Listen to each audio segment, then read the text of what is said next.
charging up the scene. Loneshot Episode 2. Ain't nothing going to stop this fire. Dragon breathing through my skin. I am the chosen one. Flames in my vein. The devil's den was born to me, 'twas thine heart. Fire breathing in, smoking out death, and lo, the angel of light. Spirit of the soul am I, come to watch you fry, your soul I take. Prince of the air, true command of the principalities, and liar fulfilling humanity's evil deeds.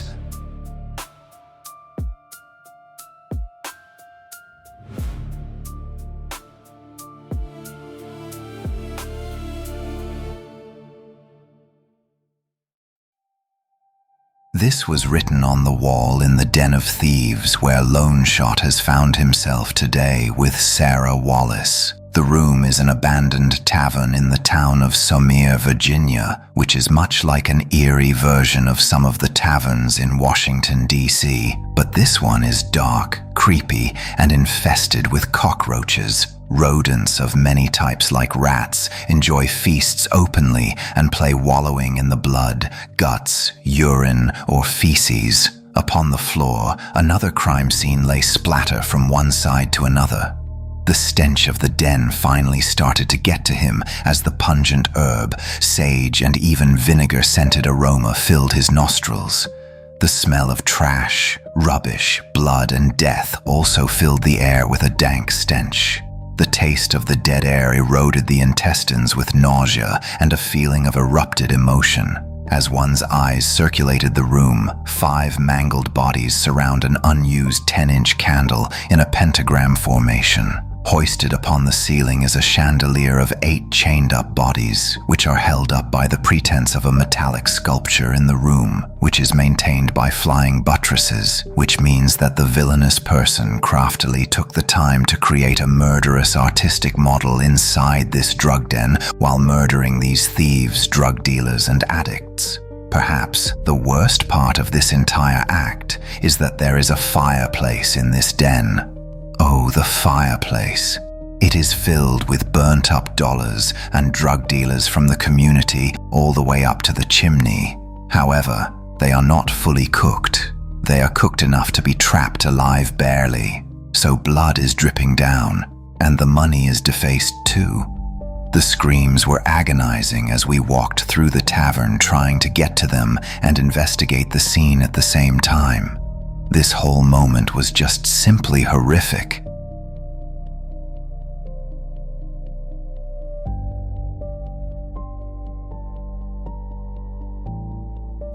Hold down! Get them clear! I've got this We side! have about 30 bodies mixed up and mangled in this giant chimney.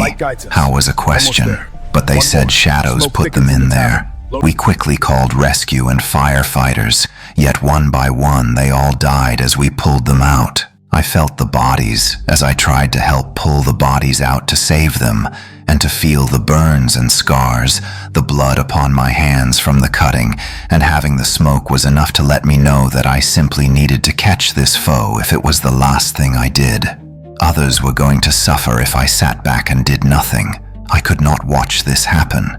The shadow was responsible for so much, and I did not know what was happening. I had then walked outside of the abandoned tavern, and a homeless man dressed in white walked up to me. He spoke to me. I know who you seek. This is a club they hang out at. It is called Hip Hoppity Hop, and they also have another venue across the street called Sex, Drinks, and Rock and Roll. They are out and about on the street front running a drug conspiracy, using various governments to intercede. They control the world, seeking to create a one-world government. You need to understand that they are manipulating this entire situation. Thank you, but how do you know this? When I looked up, the guy was gone and vanished into thin air. Sarah Wallace came up to me and asked me who I was talking to, and I shook my head. It was a weird moment for me. I simply explained that an idea came to mind to investigate a few clubs, because as I looked over the scene, evidence suddenly appeared. showing that these individuals all frequented those two clubs.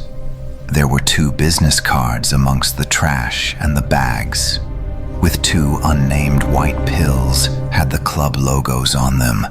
It looked like that guy's tip panned out. Interesting. These symbols on the card match the pills. Let me see. The quantity is the same. No, it can't be a coincidence. Later, in a dark alleyway, a small contingent of individuals can be seen gathered meeting about Loneshot's fate. The dense, foggy air unleashes the scent of humidity can be smelled, raising up into the air through the vaporous vespers traversing the air. The air feels like a cool night's eve. Voices can be heard in deep discussion cutting through the silent night, forever reviewing the emergence of the shadow at the residence of Loneshot and the tavern of Somers, Virginia. We stand at the threshold. This mission locked, irreversible. Our paths, our signs are clear. We cannot turn back. We stand at the precipice. The path is clear, but the trials will test our resolve. The light within us will guide our way. We will prevail. The path ahead is perilous. We must move as one. What about the anomalies? They are the trial. We overcome or we fall. We stand ready. Sarah Wallace is meeting with a number of specialized individuals. Charge, who is a special Central Intelligence Agency, CIA asset. Black Ninja, an anti-shadow agent working for Senator with a black coat. Commander Rage, a Black Eagle operative. Spartacus, a specialized hunter tracker. The White Knight, a royal lady who dabbles in much and has much wisdom on many matters. And Donald Baker, missionary of a church for the gifted. Sarah explained, "The shadow has been starting to murder and hunt down others again, or there is a copycat. I don't know what to think at all with this new crime scene. It is sure that they attacked the family of Loneshot, though, because he stirred up the hornet's nest by taking out one of their principality's generals, sneaking drugs through Mexico to Texas and Virginia. That drug trade was also responsible for a huge sex trafficking ring that stretches from New York City all the way to Miami, Florida. One bullet from Loneshot's rifle freed 300 women, saved 20 children, halted 500,000 pounds of illegal drug distribution, stalled 2 apocalyptic false flag operations, eradicated 1 cyber-terrorist plot, foiled 30 assassination attempts, and revealed countless terrorist plots / weapons caches." Spartacus then talks.